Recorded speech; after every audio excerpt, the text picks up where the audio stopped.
I'd like to start by acknowledging the organizers, both ISB and obviously the local organizing team. They've done a swell job. I felt very much at home, even though I'm very far from home.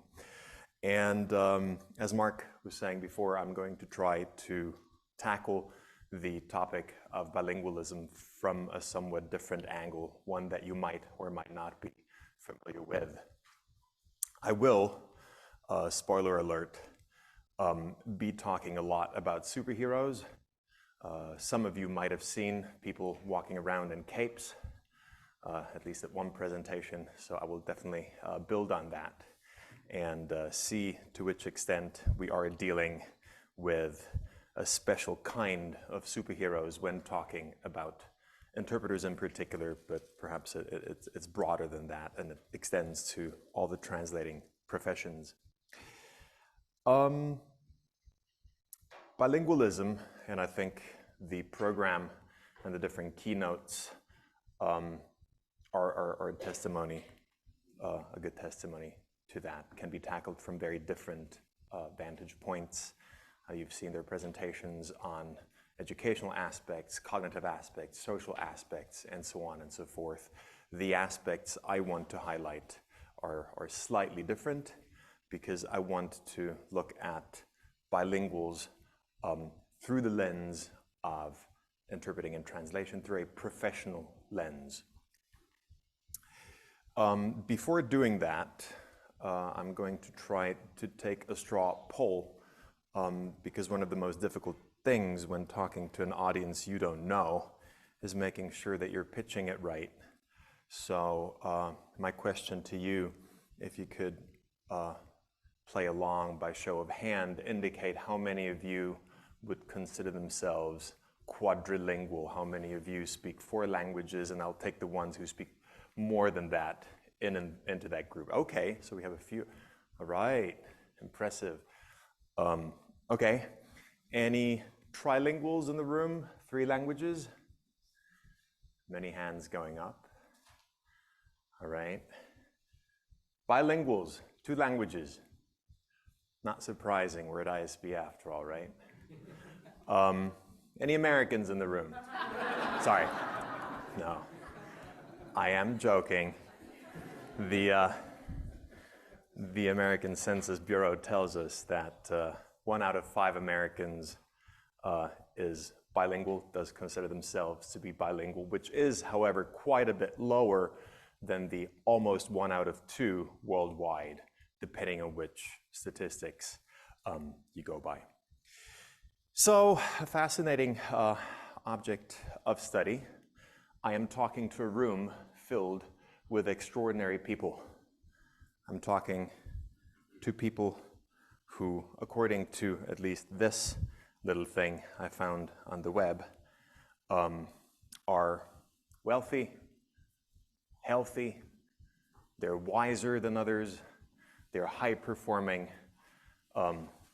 multilinguals.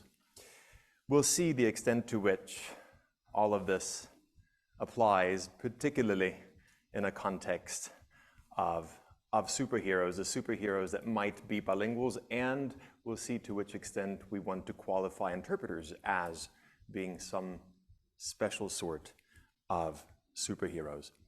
I will not go through a long list of studies. I've tried to collect a few reviews that summarize the main findings, attempting to substantiate this claim to superheroship among bilinguals. And every so often it's not even the bilinguals themselves that claim it, but there might be a little bit of a bias in there. So here she is, bilingual girl, recently joined the realm of superheroes. And what do we know about her? We seem to know that there is something going on in the executive functions of bilinguals that is different from what happens in monolinguals. What are executive functions? They're the processes that relate to the deliberate allocation, to the execution and the monitoring of particular behavior. Now, you will see in these references, first of all, the number of studies that were reviewed after the reference, but you will also see some plus minuses. And the plus minus simply indicates that at first glance, it would appear that bilinguals have an advantage in certain executive functions over monolinguals. However, once you take into account publication bias, so positivity and significance, it attenuates that claim, and all of a sudden we're in the fence and we no longer know whether there really is an advantage or not. All of that to say the findings are inconclusive at best, contradictory every so often. I'd like to look at one, if it advances. Yes, here we go. At one particular review, because it covered 170 papers, so I think it's interesting, that found that yes, bilinguals are faster in executing tasks, they're more accurate in executing tasks, and it is particularly bilinguals of, should I say, bilinguals in their prime, around 50, who benefit from this advantage, right?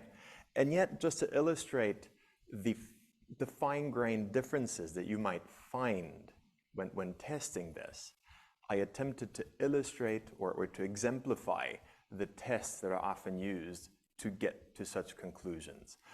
Bottom left on the screen, you see an illustration of a so-called flanker test, as opposed to the automated network test on the right. We have an arrow in the middle that a participant looks at, and this arrow points either left or right. It is flanked by additional arrows that either point in the same or a different direction, right? And so the idea is that the participant needs to respond by indicating the correct direction of the arrow, but will have to resist this additional input from the arrows on the side, right? So that's on the left-hand side, the flanker. The ANT does a very similar thing, except for the stimuli are no longer presented in the same place. So they will move around on the screen.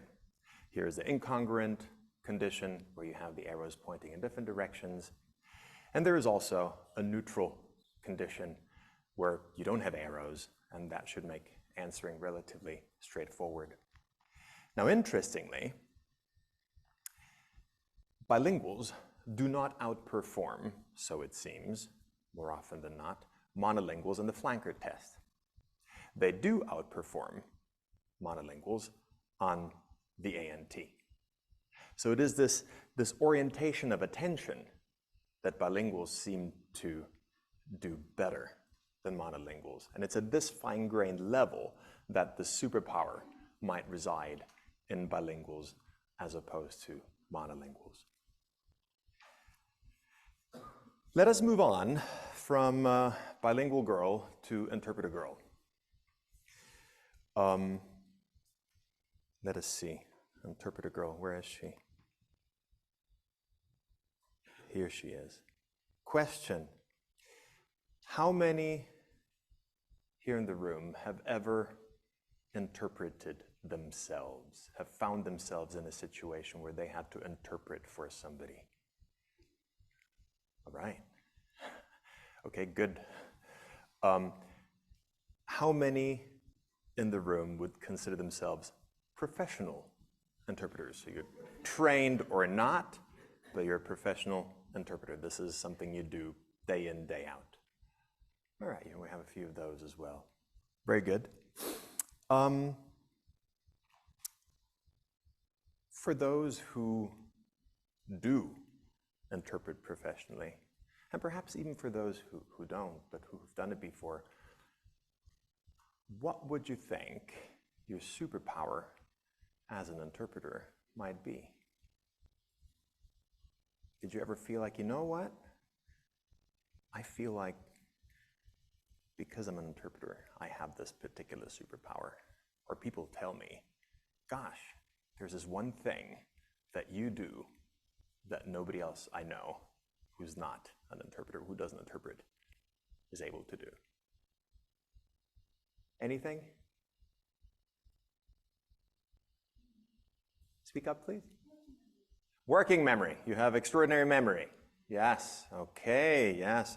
I never get that because I really don't. But that is often a time something people say about interpreters and to interpreters. You have such amazing memory. Anything else? General knowledge of pub quizzes. You get all the beer coupons because you win at pub quiz. Okay? Yes? Superpower. Stress management. You're better at handling stress. Okay? And obviously, above average, funny, and good looking. But that we knew.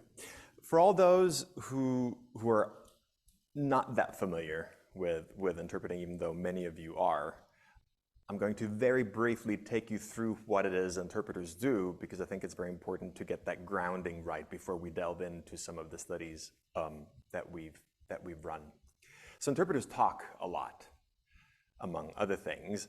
Some interpreters sign a lot. I think it's important not to forget that there's signed languages out there, even though in my presentation I will not touch upon that, for the simple reason that I know very little about it.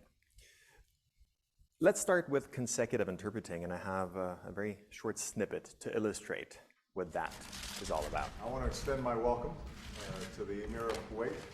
We are grateful for his visit. When I was traveling in the region, the Emir showed me great hospitality, so I'm glad to be able to return the gesture. نرحب بصاحب السمو أمير دولة الكويت ونحن ممتنين بزيارته. عندما كنت أزور المنطقة قدم لي الأمير الحفاوة هناك ويسعدني بأن نبادله هذه الحفاوة هنا. Although I have to confess that I think the meal that we're preparing is much smaller than the one he prepared for me. ولكن علي أن أعترف بأن الطبق الذي نقدمه له اليوم هو أصغر مما قدمه لي. So a bit of a nostalgic clip.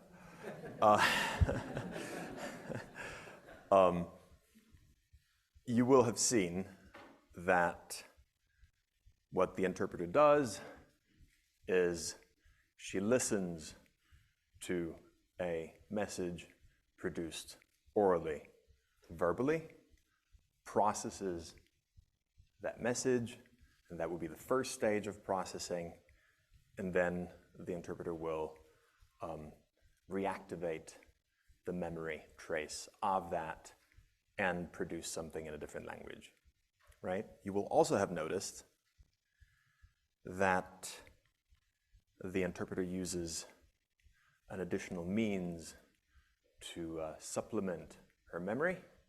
So it is not only a matter of memorizing, but the interpreter decides at some point which parts of the incoming discourse will be put down and externalized, almost like putting it on a pen drive, an external hard drive, so as to alleviate the memory load.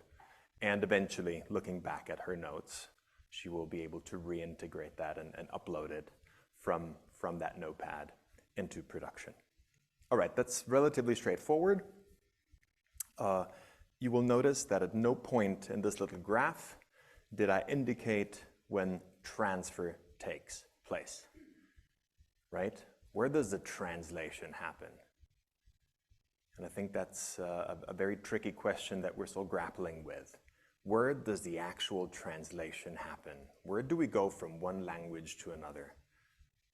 And I think it'd be a futile exercise to attempt to pinpoint one particular moment in time in this process, because as all of you who work in bilingualism know, we have constant activation and suppression of all languages at all times. So, I could pinpoint, I could just draw dots everywhere along the line. It's very interesting to see that studies that look at interpreters' notes find very contradictory results, with some interpreters jotting down a lot in the source language, other interpreters jotting down a lot in the target language. For some interpreters, it will change depending on the setting, the content, and a number of other factors. So, but that is for the time being not as relevant. Let us move on to the second main type or modality of interpreting with, again, a very short snippet to illustrate, in this case, simultaneous. Good afternoon, dear colleagues. It is with Bonjour à tous, chers great collègues. sadness that we learned today of the C'est avec death une of former profonde member of tristesse this que nous House avons and appris former le décès Prime Minister d'un of ancien Italy, membre Silvio de ce Parlement Berlusconi. et de l'ancien Premier On ministre behalf of the d'Italie. European Parliament, I want to extend our condolences to his children, to his political colleagues, and to his family and loved ones at this difficult time. This week, the Council also finally agreed on a general approach on important migration and asylum files. This is a welcome step forward, if by no means the end. I think this is a breakthrough that we welcome, and we are ready to begin negotiations immediately to reach a deal before the end of this mandate. We also expect a strong signal from Council on the Okay, I'm not going to let you listen to all 28 languages that the European Parliament worked in at this particular meeting, but you'll have seen that I rotated through different booths, and you heard different languages overlaid over the original, which is the idea in simultaneous, where the task is, on the face of it, the same. The execution is quite different from a temporal point of view, because no longer can you separate this process into discrete stages, but it cascades. The production will happen as comprehension continues. And that's the simultaneity of it. There is no such thing as producing, there's a few exceptions, but we're not going to talk about those. You never produce A when A is uttered in the original, because you cannot possibly know that A will be uttered, so you're going to be uttering A when the speaker is already saying B, C, or D. Here too, however, we have variations in the theme. When you think about interpreting, you probably primarily think about the transposition of discourse into discourse. Every so often, however, and you know, a great example, people use visual aids. We have a visual verbal input that complements what is being said. These can be slides. More often than not, at high-level meetings, this is a manuscript that interpreters often have access to. So the interpreter actually has a manuscript of what is being read. It is no longer a presentation, or they're no longer speakers. To me, they're just readers. And that will have a repercussion on the process, as we'll see in a second. So a bit like Bilingual Girl, Interpreter Girl also allegedly has superpowers. And once more, I'll limit myself to showing you a few of the findings that come out of relatively recent reviews that summarize or attempt to summarize what we seem to know about these superpowers. So working memory and short-term memory, that's what somebody was saying in the audience just before, seems to be something where interpreters outperform, shall we call them, naive bilinguals in the technical sense of the term. I'm not saying that bilinguals are naive. They also seem to have an advantage when it comes to shifting, so shifting their attention and updating information. Right, so those are some of the special superpowers that Interpreter Girl seems to have. Once more, I'd like to focus on one study, relatively recent. I think it's maybe a five-year-old study, but I like it because it has a relatively large sample of monolinguals, translators, and the reference is going to come up in a second, and interpreters. So they compared 60, 60, 60, which is a relatively large N for any study, including interpreters. And they ran them through different test batteries, anti-saccadic tests, plus minus simple math tests, visual letter memory, auditory letter memory, and reaction time, straightforward reaction time. You see something, you need to press a button, right? And the attempt was to see who outperforms whom. Where is the superpower? And it was interesting to see that interpreters outperform translators when it comes to their reaction time, so just general reaction time, and the anti-saccadic test. Translators outperform monolinguals when it comes to the simple math test, the plus minus, and auditory and visual letter memory. And interpreters outperform monolinguals across the board.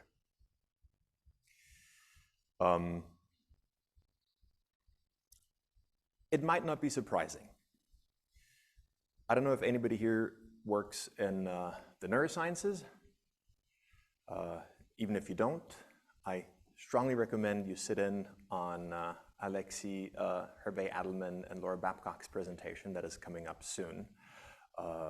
Specialists on brain, on what happens in the interpreter's brain. And I stole, but I'm giving credit from them, 2 slides just to illustrate something in 2 seconds. I am not a neuroscientist, so don't ask me any difficult questions afterwards about what you see on these slides, because I'm going to give you a pretty bogus answer.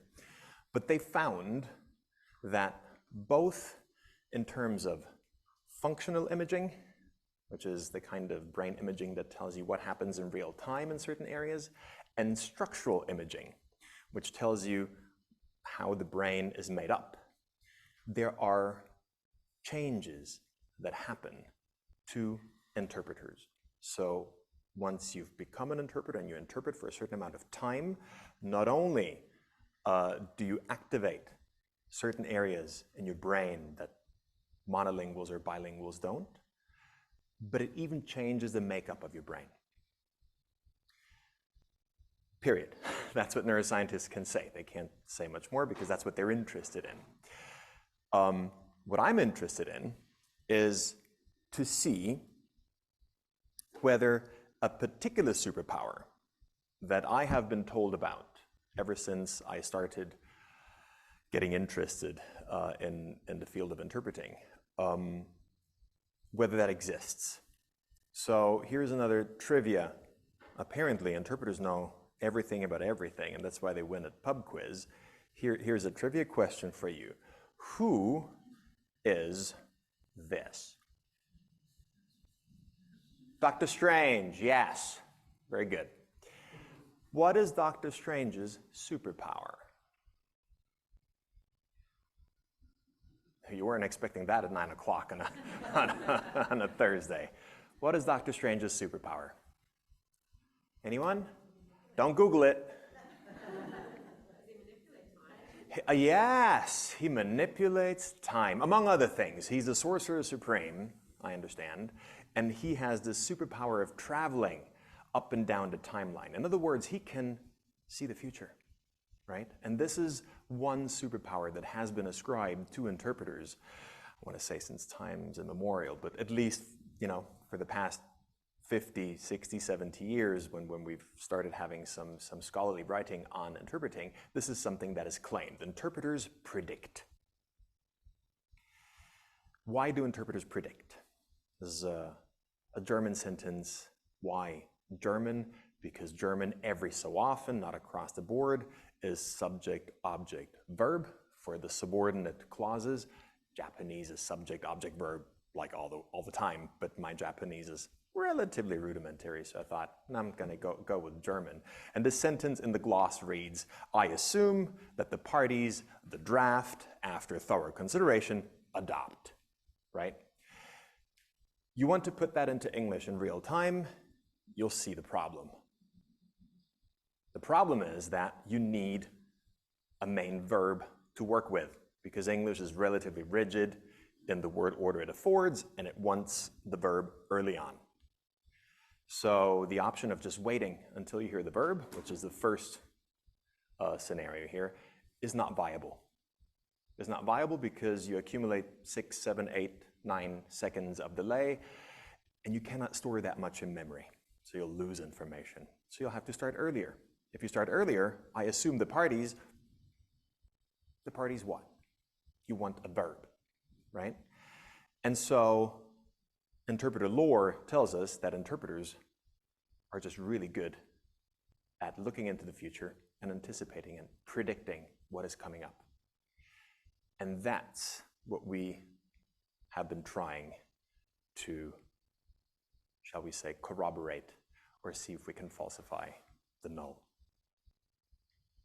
First study.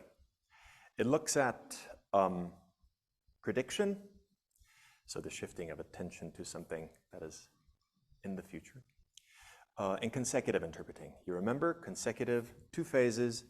You listen, comprehend, you memorize, or you jot down notes, and then you retrieve that memory trace and you produce.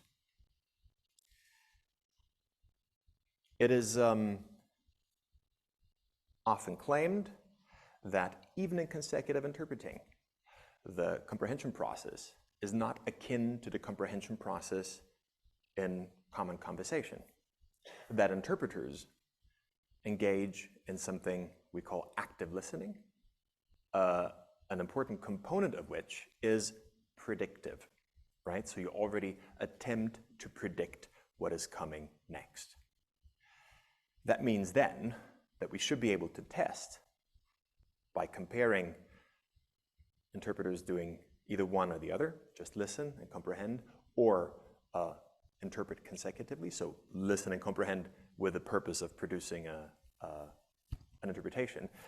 We should see a difference, right, in the amount of prediction that happens. So we took students, and this is the content of the PhD of a colleague who by now has graduated, gotten her PhD. And using predictable sentences, I'll show you an example thereof in a second, and the visual world paradigm, which I think you've heard about before, at least some of you, also within this conference, showed them images on the screen, and using an eye tracker, we measured the allocation of visual attention. So in 1 or 2 sentences, the premise of the paradigm is the eye-mind hypothesis. We assume that we think about what we look at, and verbal input can drive our visual attention. If I were to talk about, I don't know, a handsome participant in this conference, you'll probably all look at Mark. Young and handsome. But you get the idea. So these were the visual arrays. First one, the mouth, the kangaroo, incidentally. This was not on purpose. The flower and the plane. The second one, we have a phonological competitor to the mouth, which is a mouse, the kangaroo, the flower, and the plane, or a distractor, the bone, or the bones, the kangaroo, the flower, and the plane.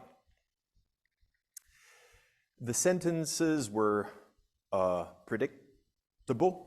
The dentist asked the man to open his mouth a little wider. So you can see that the dentist will prime semantically the mouth. You don't find kangaroos at the dentist very often, at least not in a European context. And then open, obviously with the affordances of open, the mouth is the only target that affords to be opened. I suspect if you're Crocodile Dundee, you can open and gut a kangaroo. Sorry, that's gruesome, and it gets messy, but nothing else can be opened. We have left-hand side, just comprehension, right-hand side, comprehension with the purpose of interpreting. And as you can see, there is, at least I can tell you there is statistically, but even just eyeballing the data, there is no difference. So regardless of whether you listen with the purpose of just understanding or listen with the purpose of producing a consecutive interpretation into a different language, the amount of prediction in this particular type of sentence is identical. So that means first attempt at corroborating fails. And you see that right here, interpreter girl has not yet graduated, so she doesn't have the cape, and she doesn't have the eye, because this was run with students. Okay, let's look at simultaneous interpreting then. You remember simultaneous interpreting, we have the interpreter that listens and comprehends, analyzes, and as the speaker still continues to produce discourse, the interpreter will already start producing their own discourse in a different language. This is a longitudinal study.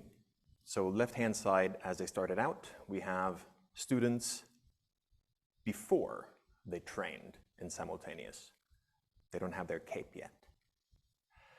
On the right-hand side, they have, shall we say, I wouldn't say they're professionals, but they've earned their wings, right? They can move along with the rest of the superheroes and start doing their superhero missions.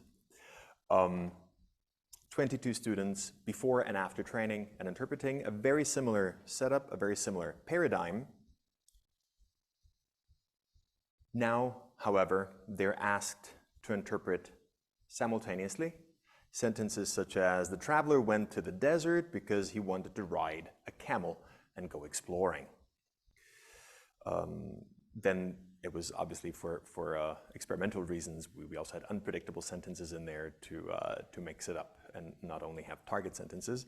The desert, again, will prime semantically the camel, and the affordances of ride will guide you to the camel unless you want to attempt and ride a fox, which is relatively unlikely. And what we see here, before training and after training, prediction happens. What we also see, however, is that prediction happens pretty much along the same pattern. It matters not whether you've trained as an interpreter, a simultaneous interpreter or not. You will predict in these kinds of sentences upcoming content. All right, so once more, we cannot corroborate the existence of this superpower. Next study, because we don't just give up.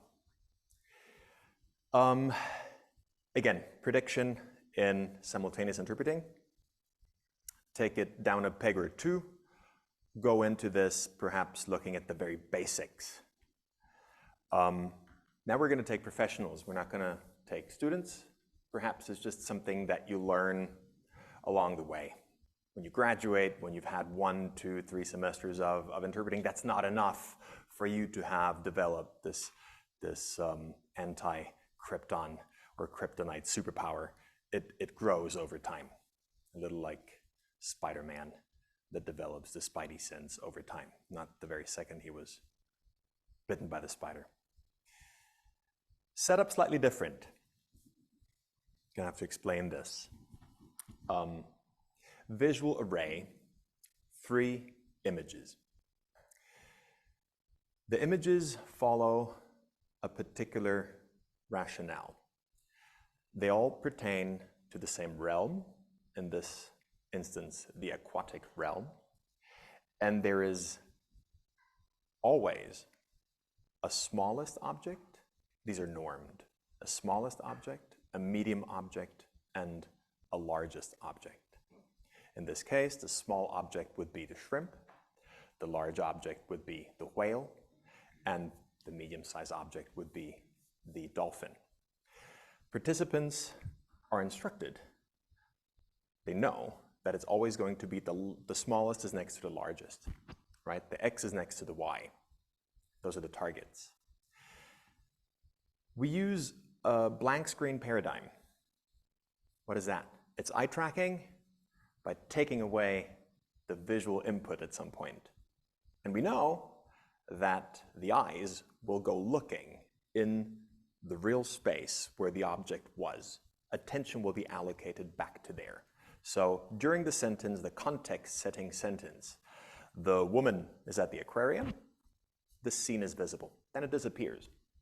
And they hear the shrimp is next to the whale.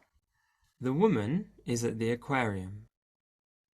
The shrimp is next to the whale. And we see where, well, we measure where they look, what they look at when. This is not a pentagram. It is not an attempt at opening a gateway into a different dimension. It is simply to illustrate how we cross-balance the location of the objects. So it was all counterbalanced. It was not all clockwise or counterclockwise. They were never in the same location. It all permutated to make sure we corrected for a preference, which we all, let me correct that, we don't all. But if you write from right to left, you'll have a preference for objects that are on the left, and if you write from left to right, it's the other way around. So that was all corrected for. The woman is at the aquarium. The shrimp is... I know she is. And these are the data. So we had those professional interpreters just do a comprehension task and also an interpreting task. You will see that there is a sharp drop in the looks in general when you go to blank screen. But you will see as well that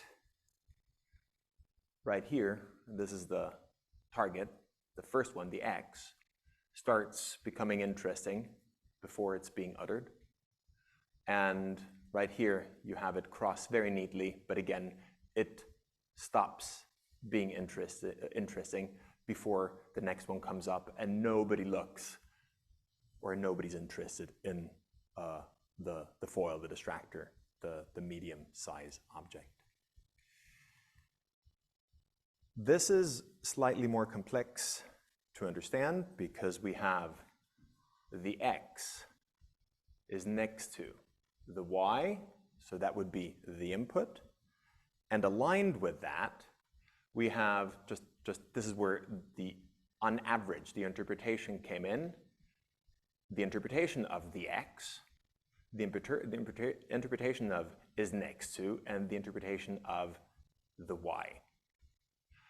So what we see here is that when the speaker starts with the X, there is no anticipatory looks at the X, right? They're not yet looking at the X when they interpret. And down here, they have not yet started looking at target 2. Target 2 only starts becoming interesting when they actually utter target 2, but not when they hear target 2. So there is no predictive looks at the target when they interpret. What we also did as a byproduct is we collected data on pupil dilation. This is something I did very early on in my academic career for my PhD as an indicator, a psychophysiological indicator of cognitive load. And I'm going to spare you the details, give the short version. Controlling for everything else, pupil dilates, more load, pupil constricts, less load. That's the $2 version of that. And we saw that in comprehension, load as compared to interpreting is lower. And you're going to tell me, well, duh. Fair enough.